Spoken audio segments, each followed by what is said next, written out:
here the problem is that we engaged in civil conversations. There was definitely people in the crowd that wanted to have that civil conversation.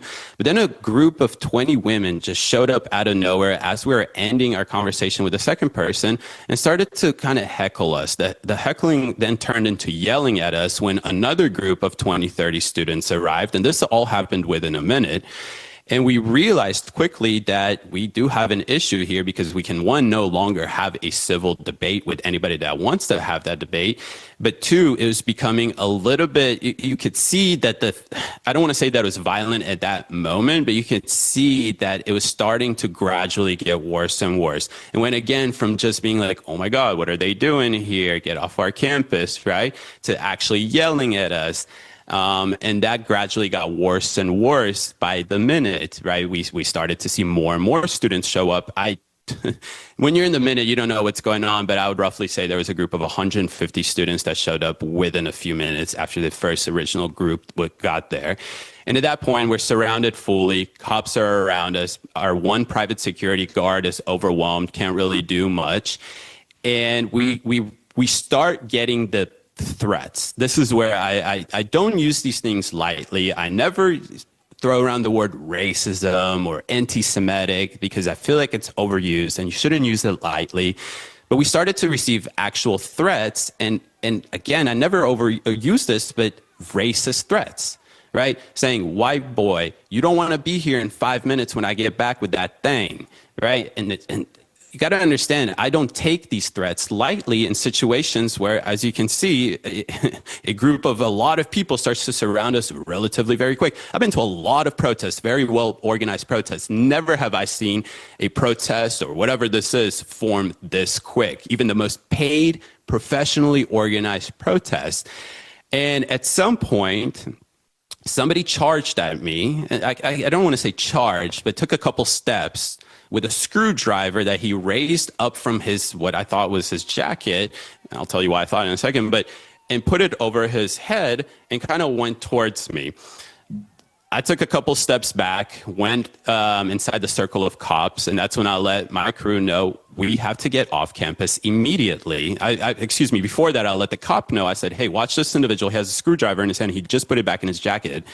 And I told my crew that we have to go immediately because we don't know what's coming next. They're already threatening us. These are racist threats against us.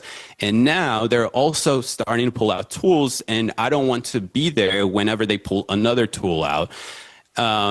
The cops immediately, and I'm thankful for them, they got together, and within 15 seconds, they came back to me and they said, we have to escort you guys off the grounds immediately for your safety. And maybe to go back just a second ago, when the cops initially got there 10 minutes before that, they weren't there to kick us off. They asked us if we have a permit. We said, no, we don't have a permit, but this is a public university. I believe we're allowed to be here.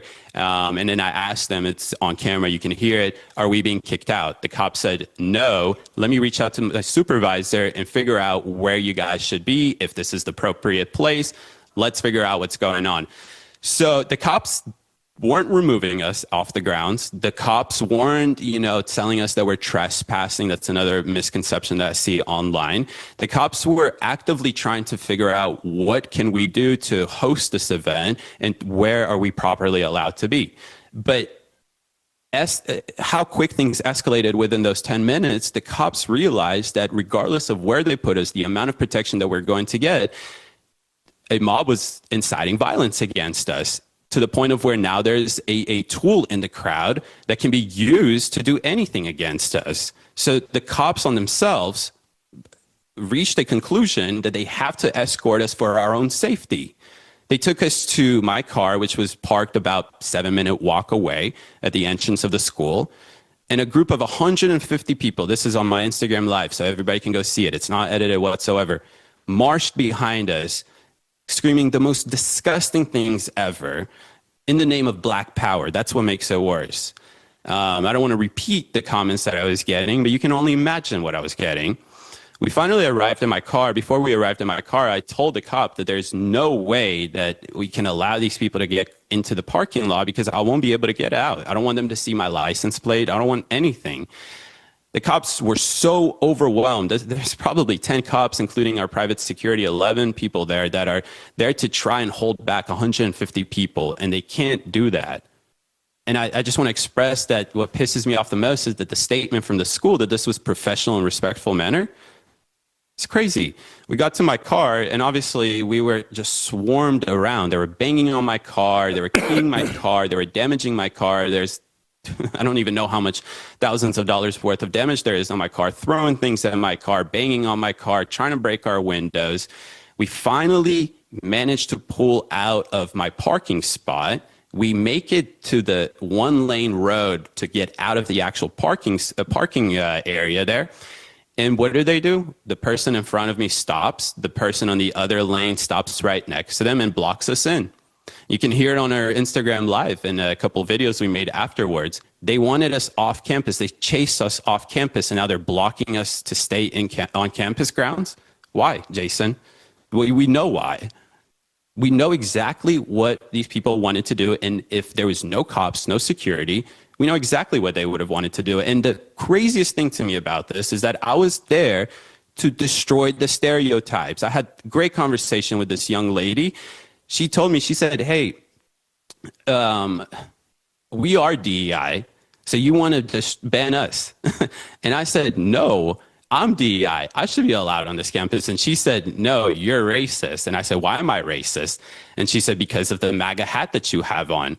And I said, aren't you stereotyping me exactly how some people stereotype your community? Is that what you want to be the thing? Like, you just want me to stereotype who you are based on the stereotypes? No, I want here to destroy the stereotypes so you can get to know me as an individual and understand why I think that DEI should be illegal. And we unfortunately only had the ability to have 2 conversations. Holy cow, man. So it starts at 3 o'clock, and by 3:10, 3:15, it's descended into chaos, it sounds like. And what time do you think you guys left campus? What time were you finally driving off in safety? Jason, our entire video that we captured, which we captured from the moment that we sat down at the table till the moment that we had to actually pack the camera because we were being escorted, was 38 minutes. So just understand that we had 2 conversations that lasted 5 minutes each. And then the tape rolled for another 28 minutes after that, at 5 minutes of us prepping and whatnot. We were on college campus grounds for probably 40 minutes before we ended up having to pretty much have full security escort us off there into safety. And again, for our safety. I just want to stress this enough that we verbally asked, are we being kicked off? And the officer said, no, we're just not sure where you're supposed to be. And if you're even supposed to be here, let us, investigate, or they basically said, let me call my supervisor, and then gave us a phone number to reach the administration, which again goes straight to voicemail. So that's why. Do you plan on continuing? Obviously, I think you will. Will you visit more HBCUs? I don't think that there's the ability for us to actually visit any of these HBCUs for the simple fact that there's massive messages already going around to everybody, to all the HBCUs, saying do not allow these. They're calling us crackers, and in the middle they're putting KKK. So and again, the problem that I have with that is that if you're a private institution, do whatever you want to. You want to be actual fascist where you suppress the freedom of speech, be my friend, do whatever you want to do. But public institutions that are HBCUs, which there's a few of, that take $90 million, like Tennessee State University, from the federal government, should not be able to suppress my ability to come on their college campuses just because of the position I hold. They're framing us as Nazis again, as enemies of state, as domestic terrorists, the same thing that they've done for years that radicalizes people to go and shoot an individual on a college campus for the simple fact that they've been radicalized to believe that these are Nazis, enemies of states, domestic terrorists. So we're not going to back down. We're not going to let terrorists terrorize us into forfeiting the fundamental principles of this country, which is the freedom of speech and expression. They don't like that. They can expose themselves as they did yesterday, and they can double down and tell us that this was professional, respectful manner. David, I think you've answered all my questions.